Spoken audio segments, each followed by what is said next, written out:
भारत माता को प्रणाम करते हैं, आप सबके इस गुरु माता पिता को प्रणाम करता हूं, बच्चों को ढेर सारा प्यार, बुजुर्गों को राम राम।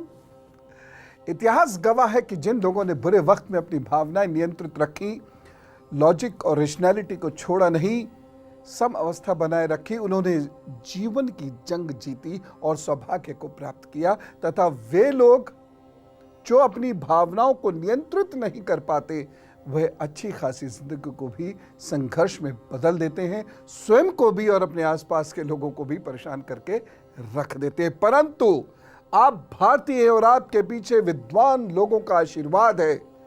हाँ, बाकी दुनिया अब धीरे धीरे मान रही है। जर्मनी में हुई एक शोध के अनुसार हमारे जन्म का माह हमारे मूड और इससे संबंधित परेशानियों के लिए जिम्मेदार होता है। असिस्टेंट प्रोफेसर हैं एक बुडापेस्ट हंगरी में, जीनिया गोंडा, उनके अनुसार जन्म का माह हमारी पर्सनैलिटी को निर्धारित करता है। शोध से यह बात सच साबित हुई कि हम किस मौसम में पैदा हुए हैं, इसका सीधा प्रभाव हमारे शरीर में पाए जाने वाले डोपामाइन और सेरोटोनिन जैसे हार्मोन्स पर, न्यूरोट्रांसमीटर्स पर पड़ता है, जो हमारे वयस्क काल में भी, यानी बड़े भी जब हो जाते हैं तब भी अपना प्रभाव दर्शाते हैं। इसका सीधा मतलब यह है कि हमारे जन्म का माह दूरगामी प्रभाव दर्शाता है। लेकिन हमें ये कौन सी नई बात पता चली? हमें तो ये बात हजारों वर्ष पहले पता थी, हजारों साल पहले।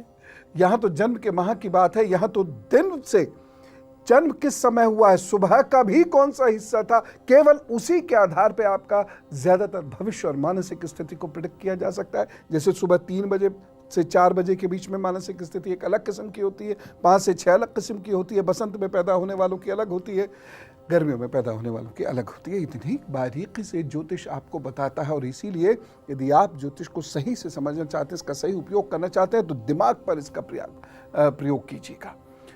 अपने दिमाग को तेज और दुरुस्त करने की कोशिश कीजिएगा। हमें डिप्रेशन बहुत होने लगा है आजकल, उससे बचने की बहुत ज्यादा जरूरत है। तो डिप्रेशन क्यों होता है? मानसिक थकन समय से पूर्व होने लगती है, क्यों? अत्यधिक क्रोध आता है, क्यों? खुशी बार बार महसूस नहीं करते, क्यों? हम डरते क्यों रहते हैं? मर जाने का मन क्यों करता है? कभी कभी क्यों लगता है हमारा कोई नहीं है? कभी खाने का मन नहीं होता, कभी वजन कम होता चला जा रहा है, कभी वजन बढ़ता चला जा रहा है। ऐसा क्यों होता है?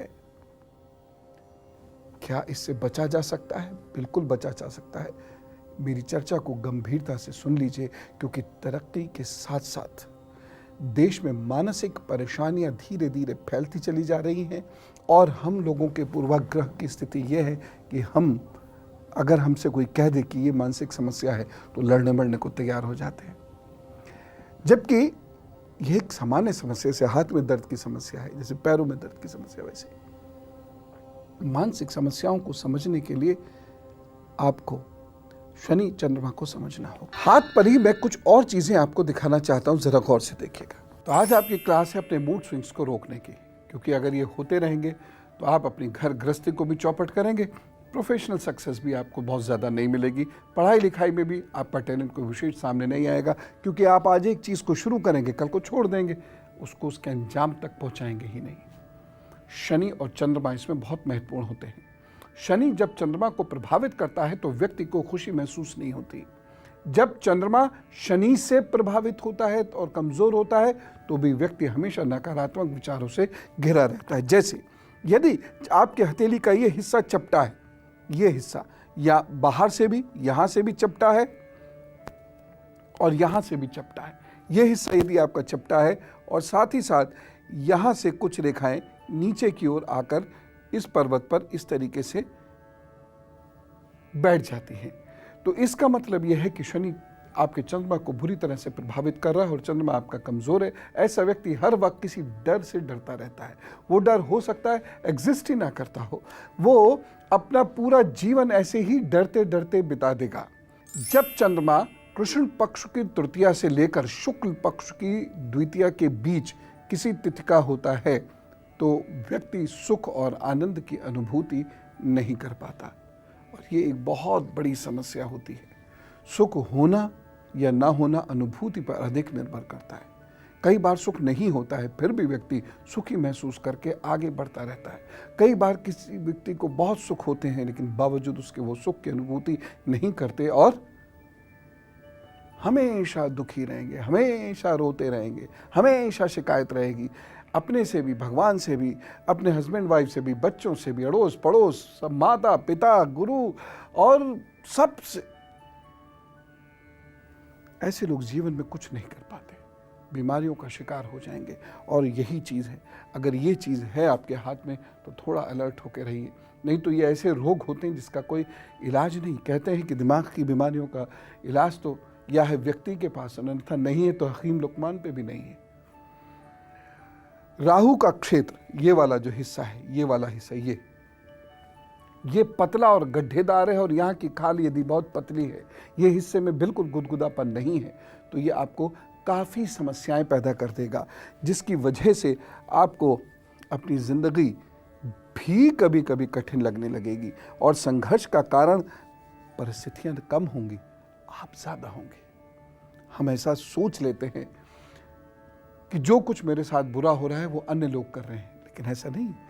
ज़्यादातर बार ऐसा होता है कि हमारे साथ कुछ बुरा होता है वो हम ही करते हैं। ये केतु का हिस्सा है। यदि यहाँ से कुछ रेखाएं, ये बारीक भी हो सकती हैं और गाढ़ी भी हो सकती हैं, इधर की ओर आ रही हैं। जहाँ से रेखा निकलती है वहाँ मोटी होती है और जहाँ ख़त्म होती है वहाँ पतली होती है। यदि ये स्थिति है तो चंद्रमा कमज़ोर होगा और व्यक्ति जानबूझकर बिना किसी कारण के अपने लिए दुख उत्पन्न करेगा, हर समय दुखी रहना चाहता है, किसी भी चीज़ में आनंद नहीं होता, आनंद की खोज भी नहीं करना चाहता, भावना शून्य होता चला जाता है, हर बात में डरता है, हर खुशी में दुख का आभास महसूस करता है। कुछ समय के बाद ये बात तक करना कम करते चले जाते हैं, डिप्रेशन की तरफ बढ़ते चले जाते हैं। डिप्रेशन का शिकार होकर जिंदगी चलाना बहुत कठिन होता है। तो आप जान चुके हैं कि मूड स्विंग्स कितना खतरनाक हो सकता है और इसके कुछ खास उपाय हैं, वह है इसको समाप्त कर सकते हैं, आपके जीवन को अच्छा बना सकते हैं। उपाय बहुत सिंपल है। चांदी धारण कीजिए। चांदी शरीर में अधिक ताप को शांत करके ठंडक पहुंचाती है और यह एंटीबायोटिक तरह से काम करती है, रक्त और मन को शुद्ध करती है। आपको पता है चांदी इस धरती का सबसे पुराना प्यूरिफायर है, वाटर प्यूरिफायर है, जल शोधक, रक्त शोधक भी है। तो चांदी का प्रयोग ऐसे लोगों को अधिकाधिक करना चाहिए। अश्वगंध और मिश्री जरूर लीजिए। वच का सेवन भी आप कर सकते हैं। अश्वगंध जरूर पहनिए, ग्रे कलर के धागे में बृहस्पतिवार को अथवा शनिवार को अपने गले में अश्वगंध धारण कीजिए। एक और चीज़ खास मैं आपसे कहना चाहूँगा कि जिन लोगों को भी मूड स्विंग्स की प्रॉब्लम है, वो लोग अच्छे और उत्साही लोगों के साथ रहें, अनुलोम विलोम करें, बच्चों के साथ ज़रूर खेलें, जानवरों और वनस्पति का साथ पकड़ें। बच्चे, जानवर, वनस्पति, इनके साथ रहने वाले व्यक्ति को मानसिक शांति बहुत मिलती है। वैसे तो मानसिक शांति अपने अंदर ही होती है। एक व्यक्ति थे, झूठ बोलने से बाज नहीं आते तो हमेशा मानसिक शांति कैसे मिले इसके उपाय पूछते थे। बड़े बड़े उपाय सब बेकार हैं। एक दिन पूछा मोती पहन लो, मैंने क्या, सारे समुद्र के सारे मोती गले में लटका लो, हाथों में पहन लो, पैरों में भी पहन लो, फिर भी मानसिक शांति नहीं मिलेगी, क्योंकि आप झूठ बोलते हो। इस आदत को छोड़ोगे तो शांत हो जाओगे, नहीं तो ये मूड स्विंग्स बहुत नुकसान करते हैं। अच्छा, अनानास, अंगूर और आंवला ये खाने से मन शांत और बली होता है, मूड स्विंग्स खत्म होते हैं। एक बार यदि आपके मूड स्विंग्स बहुत होते हो तो अपना कैल्शियम ज़रूर टेस्ट करा लीजिएगा। ख़ास तौर से यदि आप लेडी हैं और आपकी एज अभी 40 नहीं हुई है तो ज़रूर टेस्ट करा लीजिएगा।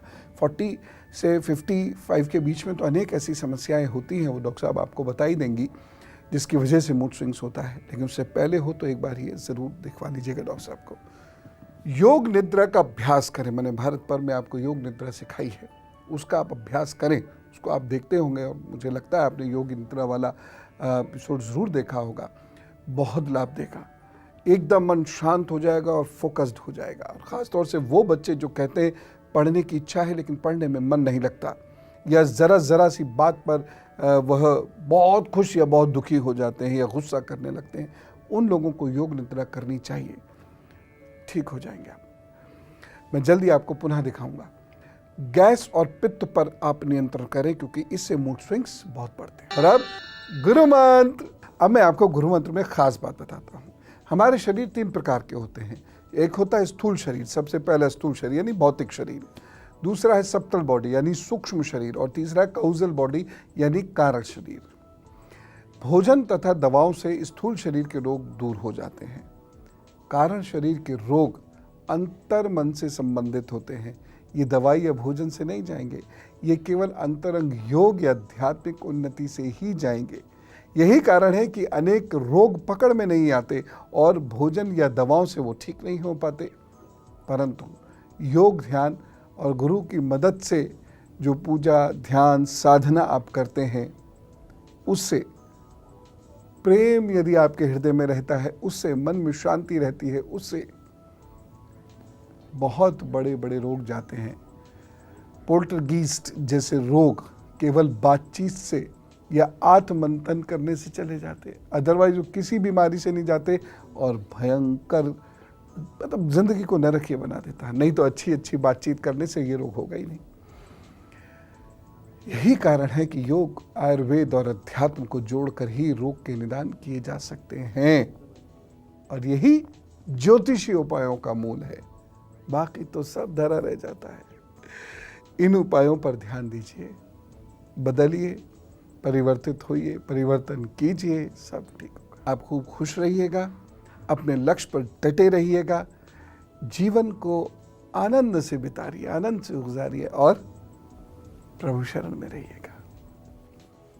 राम राम, नमस्कार।